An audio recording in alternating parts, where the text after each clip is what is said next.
host TK. Today we're going to be talking about the better understanding crypto. So I have a guest. We're going to talk about it because you had a question about what was it? Crypto and the Taurus. Crypto and what? Crypto, Taurus, that the new currency that's releasing it.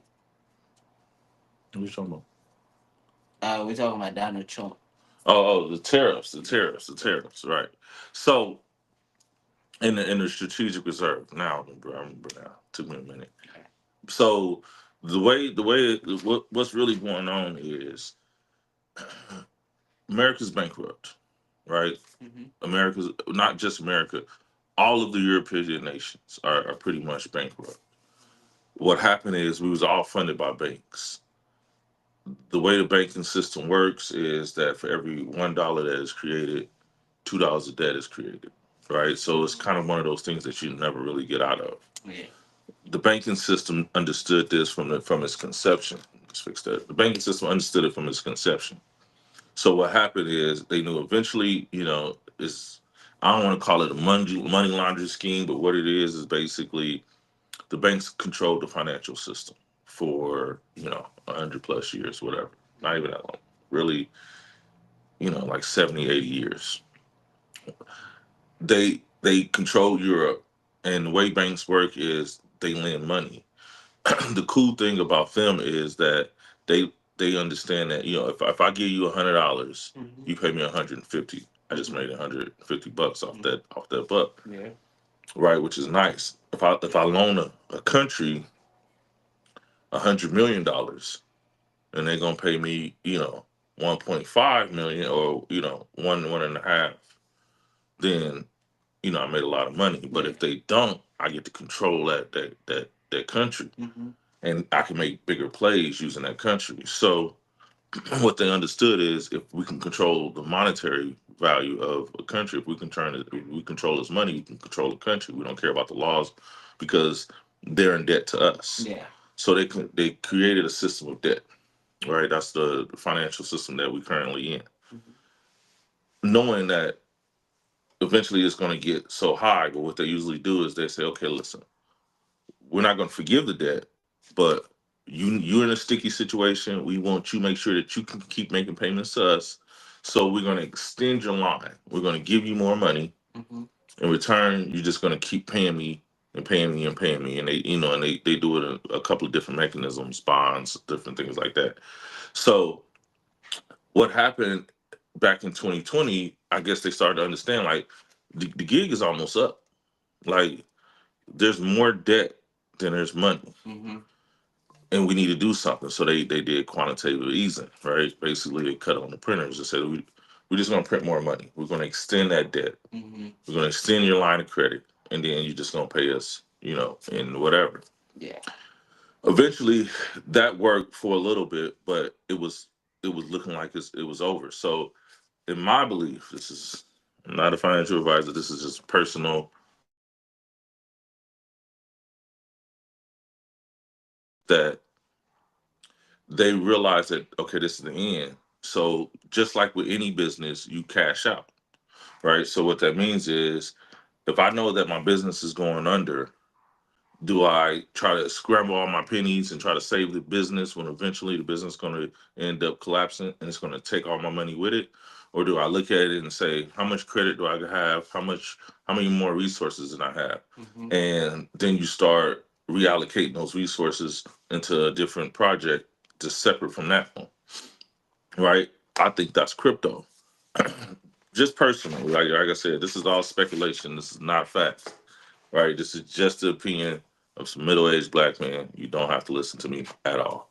But anyway, so what I think was they looked and they said, look, we're going to end up running out, because if you know anything about business, you understand that business thinks decades ahead, right? Yeah. If I'm in business today, I want to know where I'm going to be 10 years from there.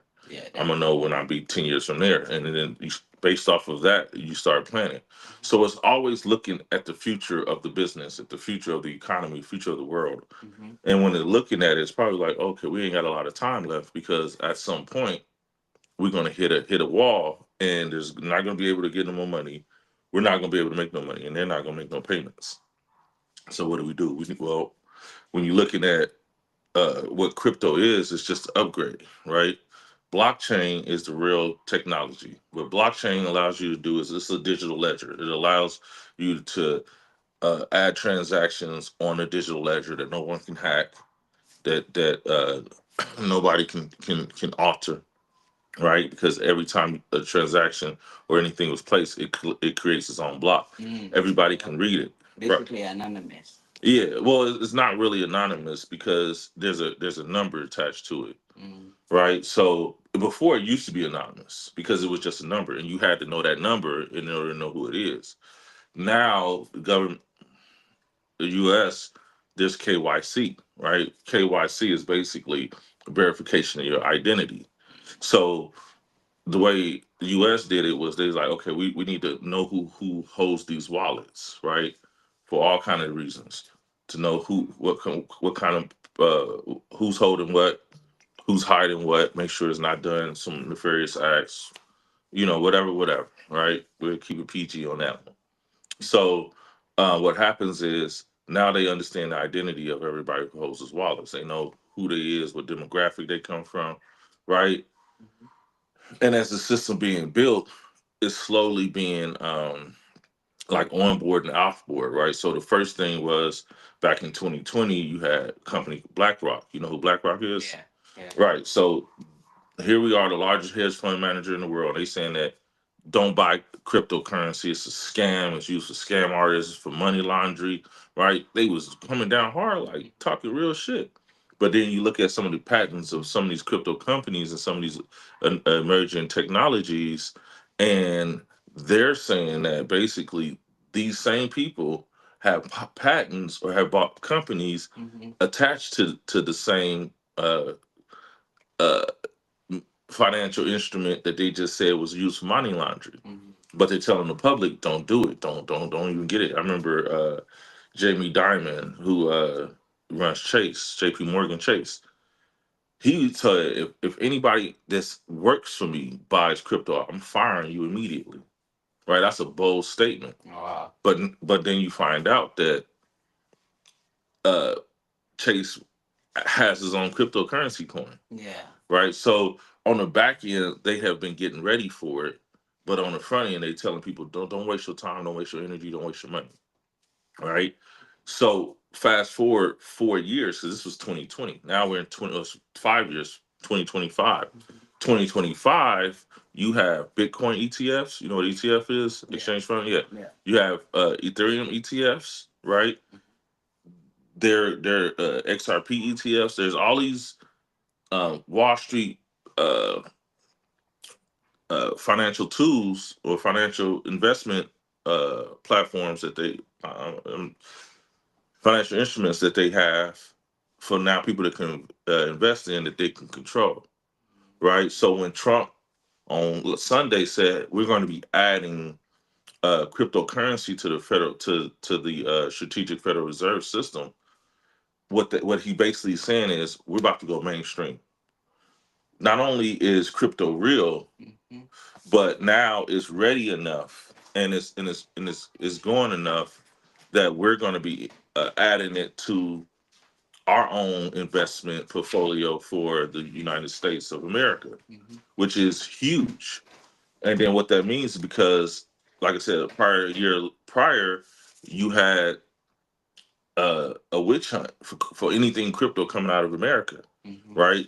One of the biggest components, or one of the biggest people who was biggest companies who were attacked by this by the same entity, by the SEC, was a company called Ripple, one of the best ran companies in crypto, right? They've been tied up in the law. They still tied up technically to this day, even though they won, then they appealed it, they ran, then they postponed it. Like, it's been a mess. It's been a mess, slowing their growth, right? And if you do some research, you heard about Heatgate and stuff like that.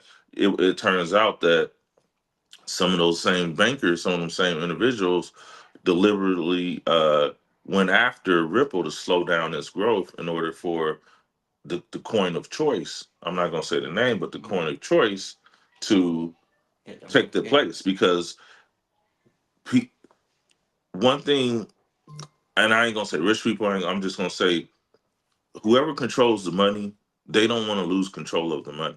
Yeah. And what the thing that crypto do allow you to do is the peer to peer interaction, right? Like we was talking about the other day. Yeah. You're from Haiti. To send money, it's going to take you a little bit of time and it's going to cost you a little bit of money, Yeah. right? If you send in a lot of money, it's going to cost you longer and it's going to cost you more. It's going to take you longer and cost you more. Yeah. Now with crypto, you're able to send it to your people instantly, like a text With message. no fees. You know, with low, like for cents, right? With XRP cross border payments, you can send it with a flash, right? HBAR, Cardano. So what the president did say is he said, hey, we're gonna have XRP, which is cross border transactions, right? Fast. You can transfer millions of dollars. It's mostly for institutions, for banks to transfer huge amounts of money to another bank. So the thing with a bank is it almost runs kind of like a Ponzi scheme, right? Mhm. And what I mean by that, this is I'm just talking. This is not facts. But what it works is you put a let's say I put $1,000 into your bank, right? You can then take 99 $999 and go investing into whatever you want. You only have $1 on hand, right? Somebody else come in and put another thousand, I can do the same. So I got your money working for me, Oh yeah. right? Mhm. And I will pay you a percentage, like 1 point or not even excuse me 0.0001% or something like that off the money I make off your money, Yeah. right? The thing is because I'm using your money to make money. um if you try to come in and get that thousand, oh, I need to call up, make some phone calls, get that Yeah. money back. Yeah. So if you ever try to withdraw large sums of money, they tell you, they first ask you why, right? What you need it for, right? Yeah. Because if you ever loan somebody money and you be like, hey man, you got that money, you be like, oh, they start making excuses, or if they're aggressive, they get aggressive. I ain't got your money right now. You know what I Yeah. mean? Yeah. Banks do the same thing. What you need the money for? Oh, well, I ain't got to. Come back in 2 weeks. I get paid in 2 weeks. Hmm. Right? Same thing the banks do. Yeah. Right? That's the Ponzi scheme. But having cross border payments, that means that you be like, you need that money? Yeah, I can hit up my other partner in crime and say, hey, I need 1,000 back. Like, all right, that's cool. Well, I only got 500. Let me hit, my crony number two. Crony number two, like I got five for you, and you can get it back within seconds. Mhm. So what happens is because they trade, they end up investing all the money that comes in. They don't really have the money that they supposed to have on the books. It's just digital money, right? I can transfer that back and forth. It doesn't matter. We create, we control. In Yeah. our leisure, we just, we pencil it in here and do whatever. It's like But it's a bunch of zeros and one. yeah, but if you actually come from real dollars, then I need to call up some people and put some money together so I can give it to you. Mhm. That's why run on them banks was always the banker's biggest fear, because if you got too many people wanting to get their money back, but you ain't got their money, then they know that this is Incorrect. yeah. They already know, like, damn, this bank is a scam. Yeah. I give you my money, you supposed to keep it safe, but you out here playing in the streets, Yeah. going to the casino. Gambling. Yeah, yeah, exactly. So liquidity is really what the banks need. They need to be able to move funds fast. Hey, you know, this dude need 200 million. Okay, cool. Here you go. I can pull it out of this account, put it in there because I had it. I had it in the market. So that's what that's for. But as far as cross border payments, those are your H bars, your Cardanos, where you can do peer to Solano, you can do peer to peer. Like I can literally send money to Africa, send money to Haiti, send money to Dominican with no problem, Mhm. right? You couldn't do that before. And they can't track it also. Well, if they have the number, they can. Remember, I was talking about KYC. Oh, okay. So what the KYC allows you to do is allows the government to see who owns it. What you have this money on this exchange. Okay, I know where the money's going, right? Because I can track it. There's a digital ledger, so there's a digital ID. I know that he took money from here and transferred it to here, here, here, here. They might not know who wallet it is. Like there's different types of wallets. So there's a hard wallet, which is like a flash drive, Hmm. right? There's one that's like a big storage case, Yeah. right? Hmm. There's paper ones, which I don't recommend, but there's different type of wallets. You can transfer them to the wallet. The cool thing is they can't come in and take it. Like if you got a bank account, government call your bank and say, "Hey, we need to freeze that account." Now your money's stuck. Yeah, Yeah. exactly. But with crypto, I can take it, put it in my wallet. They can touch it. It's my money, and that's the thing. It's controlled by me. The difference before, the banks controlled the money. They controlled how it flow. They could control. With crypto, you control that asset. That's yours. It's not, doesn't belong to the U.S. government. It's a you have a piece of ownership, and what the blockchain tells you, who owns it. This guy own it. Government don't own it. How you gonna take something that you don't own, right? So it's in the sense of where we going as far as being able to manage our own money and build our own wealth. That's amazing. Now here's the crazy part. So Wall Street has been in this place since they passed the ETFs, Mhm. right? They're trying to amend some of them where they can do more trading, right? So they're already starting to be like, okay, we got enough, because what happens with like hedge funds and stuff, those are long term investors, right? So say I'm a head of a union or something like that, right?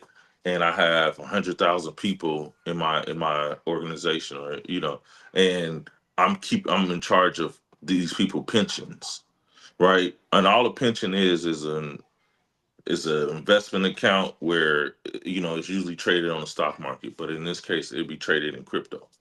The difference between stock market and crypto is, with stock market, if you get a 4% increase every year, you're doing pretty good, right? Mhm. With crypto, it's like 400%.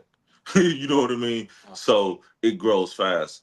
I don't. I believe this is probably going to be like the last time that happens, Mhm. because what happened? One of the reasons why crypto is so speculative and volatile is because there's not a lot of money. It was, for a long time, it was mostly retail investors, people like you and me, Mhm. throwing money into it. Yeah. Which means that if I'm a YouTube influencer and I got 100,000 viewers, and I'm telling everybody we're gonna go buy this coin tomorrow, and everybody buys that coin, the market cap can go somewhere from $50,000 market cap to 1,500,000, Mhm. and you bought it at less than a cent, and now that thing is worth $2, and you got 10 million of them. You know what I mean? It's Yeah. like, whoo, jackpot. Yeah. You know what I mean? You know, assuming that you can cash out, and that's another thing. Those pump and dumps work because somebody got willing to buy it at the price. So what happens is, and what I believe is going to happen right now is this: there's a lot of people who been hearing about crypto, but they don't know, right? Yeah. Because it depends on where you get your source, depending on how much you know, right? Mhm. We make our decisions based on the information that we gather. Yeah. And if only the information that we gather is from mainstream media, Mhm. who is owned by another guy who has his own agenda about how he gonna do his life and how you gonna play a part in it, he's gonna tell you a story that's gonna fit his agenda. Oh yeah. So if you're not getting any alternative sources of information, the only thing you can go off is what you know. So if all you hearing is these guys that you like and respect, and they telling you don't buy that, as a scam, you're gonna be like, Yeah. yeah, I knew it. That little shady, my little shady cousin over here, he talking about crypto, but he be into that stuff. He probably ain't doing nothing. He's scamming. You know what I'm saying? It's just one of those things. So it gets into the mind of the people. And by the time it goes mainstream, it's too late. Everybody ain't made money, right? So, like in my case, I've been investing for the last 5 years, right? Mhm. I bought at the top of a bull market, and I got dumped on. I bought, so I had got a phone call. I was like, you need to look into XRP. You need to buy some. And I'm like, it just dropped. It's like $1. I'm like, it's $1, right? I'm like, sure. So I bought some at $1, right? Mhm. It was going down. So I'm thinking I'm buying the dip. The SEC case hit, it dropped all the way down to 50 cents. I think at the lowest point it was 29 cents, right? Most people, if I would have went there and I put $100 in there, and then you look back the next day and it's $50, and you look back, a week later it's $29. Yeah. You like, oh my God, give me my money out, I quit. Yeah. And that's what most people do. But because I lost all that Bitcoin money, I understood that it bounces back. Yeah. You know what I mean? So I was like, no, I'm just gonna wait because it's gonna bounce back. It just needs some time. At the time, I didn't realize that it has cycles. Everything has a 4-year cycle, right? Bull runs come 4-year cycle. So 2 years up, 2 years down. Mhm. So I'm like, I'm just gonna accumulate until it come back. Right? It was dirt cheap, 29.19 cents. I think it was the cheapest I started buying it at. Then, I bought a bunch of it at 50 cent. You know what I mean? And it was years of just stagnation because it was going through the case. But on the back end, I was listening to how they just did partners with this country. They just did partners with money. I'm like, shit, this company gonna be dope, right? So come full circle, here we are, 2025, when the government was anti-crypto just 6 months ago. Now they're pro-crypto, and it's amazing. It's like, holy smokes!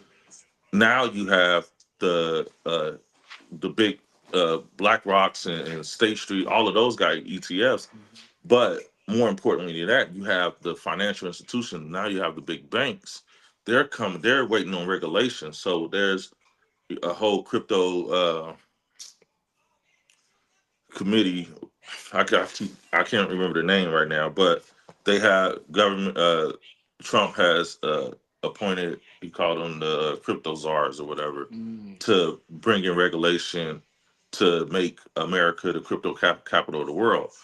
The thing with new technology is this: whoever controls new technology usually has the edge on the world, right? So the internet, we had Silicon Valley, right? That's what made America so powerful for the 90s to 2000s, right up until now, right? Was the fact that we had Facebook, we had Instagram, we had Pinterest, we had all of the things that you see on the internet. We had, because of, internet was breaking new, right? iPhone changed everything, right? And all of the little sub economies that opened up from there, from uh, fixing the cases and all of, the little iPods, all that stuff opened up. Yeah, exactly. It just made different economies for other people to do.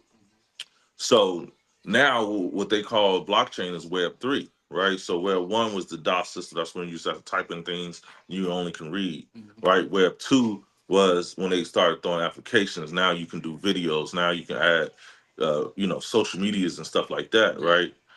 Web 3 is, because of the blockchain, is ownership. Now you can own your own content. Before, you had to go through Facebook, right? Facebook would pay you, TikTok would pay you, YouTube would pay you. Now you can start your own thing, own it, and monetize your own audience, right? When we talk about monetization of audience, building an audience and using, you can do that now on the blockchain and actually own that, where you make your money off yourself. You can set up your own currency, your own coin, right? That's the thing that they don't tell you about, right? They just, because my generation, right? I'm Gen Z. I'm not Gen Z, excuse me. I'm Gen X, right? You Gen Z. I'm Gen X. So my generation, we kind of like, leave me alone, leave you alone. Whatever you do is just what you do, right? If I'm not into it, that's just not. I'm not into it. But what happens is we end up missing so many opportunities because we get stuck in our ways, right? We like, nah, that's not what I do. This is the road I know, so this is the road I'm gonna go, right? But with innovation becomes so much opportunity.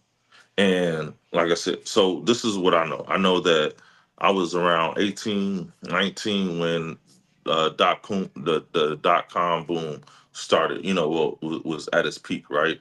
99, 2000, there was companies, you can you can set up a company in a week and IPO and somebody would buy it for like $1 billion. Like, it was crazy. Like, people was making so much money starting companies just off .com, right? And out of that, if you look at who's running the world now, you got Jeff Bezos. What company did he create?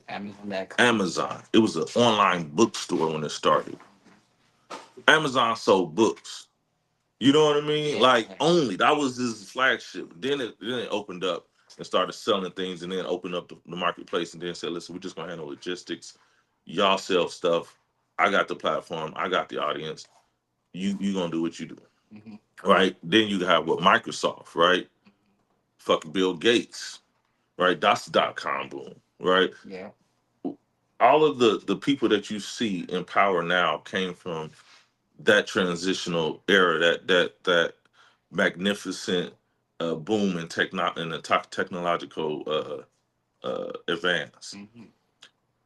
This is the next one, right? Yep. This is Web3. This is ownership. So you have companies that's positioning themselves, getting under tokens, getting under companies, and promoting these companies. That's going to just basically going to trans help change the landscape of world finances, right? There's going to be people that you couldn't even do business with, right? There's small countries in Africa that been cut off the financial system since the conception of it, right? They have all kind of goods and gems and things of that nature that now you can be like, I can use TikTok or whatever social media app, get in contact with them, Hmm. right? Be like, hey, you know, I buy these for this much through this supplier. I would rather buy them through you. How much would you sell them? Can you meet this price or beat this price? Yeah. And they can be like, yeah. He's like, cool. How much you want?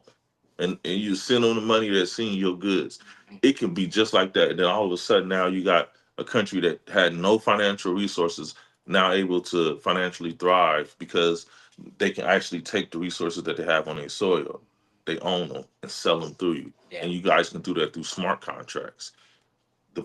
One of the biggest things that I think is not talked about enough is smart contracts. Smart contracts is like setting up your own trust. You're setting up your own royalty, right? So what does that mean? Like if I'm an artist or you're a chef, right? You can create a recipe, right? Say this is my mama's recipe or whatever, right? And you know cook it up, everybody love it. You're gonna be like, and now restaurants will say, hey, listen, let me buy your recipe. You be like, no, I'm turning it into an NFT, Okay. right? Non-fungible token. All that means is that I'm gonna turn it into some type of digital transfer of value that cannot be hacked. You cannot, only you have it. Yeah. And then I'm gonna charge you for it. And then that contract, you're gonna say, listen, I'm gonna give you my recipe, right? So only you have it. Mhm. You're gonna give me in return $1 million. And if you decide to franchise it, lease it out to anybody else, I want 10% of the profits for everybody that leases this NFT out for life. Okay. So anytime that recipe is bought and sold, oh, this restaurant wanted, I'm gonna sell it to this. They're gonna make 90% profit off of it every time they sell it, even when they raise the price up. Mhm. You're gonna make 10% forever, right? Yeah. If I make music, oh, that's beautiful. Think about it. I can NFT my record. Tory Lanez did that. He Oh NFT. yeah. That's the whole reason he's in jail. Yeah, you remember that, Yeah, right? yeah. So he, Man, that shit blew up and like I remember I seen his live and so I thought that was fake and stuff until like it blew up and I went and I checked it out and that shit blew up over an hour and he was selling it for $1. yeah, he was selling it for $1, and then some of his fans took it and was selling it for 10, 12,000, Yeah. and he making money off of everyone. That was a gift. He was saying, "Look, I'm a create an NFT. I'm gonna sell it to y'all for $1. Only people who paid for that get it." I think he's the first rapper Yeah, first artist to do that. music industry didn't know what to do. Oh my God, what we Yeah. gonna do? Because we thrive off owning these people's creativity, Yeah. their creative rights, all that stuff. And if Hmm. we can't control you, and you can make music about anything you want. Yeah. And you know, like I said, when business they have networks set up and they make money off of they take your talent, streamline it somewhere else, and build a pipeline using you. Hmm. Right? That's what the pipeline of prison with the drill music. Hey, rap about this, don't rap about that. Yeah. Nobody asks, well, I got to rap about this. Don't even worry about it. but because they took on the back end and reinvested all that money into prisons, so the stuff that you rapping about, young people was like, oh yeah, yeah, and it's end up sending them to jail where they making money on the front end and on the back end. Oh yeah. You know what I mean? So with all with let's get off of that for a second, get back on it. So what the blockchain allows you to, and smart contracts allow you to do, is make your own terms. And if somebody accepts them terms, that's just what it is, right? And they can turn around and do what they need to do, and you end up making money every time a transaction is made through a smart contract. Now think about how that affects real estate, how that affects auto. The bank. You know what I'm saying? Everything. Well, the banks is mad because they're not getting cut in, Yeah. right? You think about how okay how like mortgage brokers and things of that nature is handled, right? Title companies, right? I remember when me and friends sold our condo, everybody almost got paid about what we got paid. It was crazy. Like our pay, we had, you know, tens of thousands of dollars in equity, right? Almost half. We had a lot of money in equity. By the time that shit broke down, we had a percentage of the total equity because once everybody got paid, it was like shit. This is what's left. Yeah. You know what I mean? Like I feel like we kind of got ready. Yeah. You know what I mean? Like what happened? So it's just like one of those situations where imagine how blockchain would change that. If you buy this house, here's the money, here's your property. We don't need to pay everybody for paperwork because Yeah. we have it all down right here on a smart contract. Yeah. And this is just what it is. You know what I mean? It's gonna it's an amazing time. But all of this stuff is actually happening in real time. And the best part about it, and I'm gonna finish with this, the banks are still not in. They don't come into regulation. So there's a push for regulation. Regulation is going to happen in the next couple of weeks, in the next couple of months.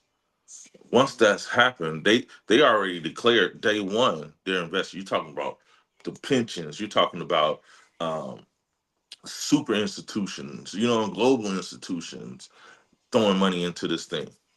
It's a tsunami of money coming. But like Not a financial advice. Yeah, because imagine buying real estate, right? Imagine this is the hood. You end up buying a house for like 10 grand because nobody wanted to live here. Yeah. Right. All of a sudden, there's a Starbucks up the road. There's starting to be a little yoga mats. You're starting to look people walking dogs, and you like, what's going on? And then all of a sudden, they build a condo high rise and put in a shopping mall, and now the property that you bought for 10,000 is now worth 10 million. You know what I mean? Value go up. Yeah, that's what's going on right now. That's we're at the beginning of that. Now, once the money comes in, the market is going to stable out a bit, and you're not going to be able to get those huge gains. But for those of us who's been here, it's gonna go crazy. It's about to go crazy. So that's that's basically the reason why I'm so excited about this shit. Man. Yeah. Yeah. I felt like in the Trump term, we only got 4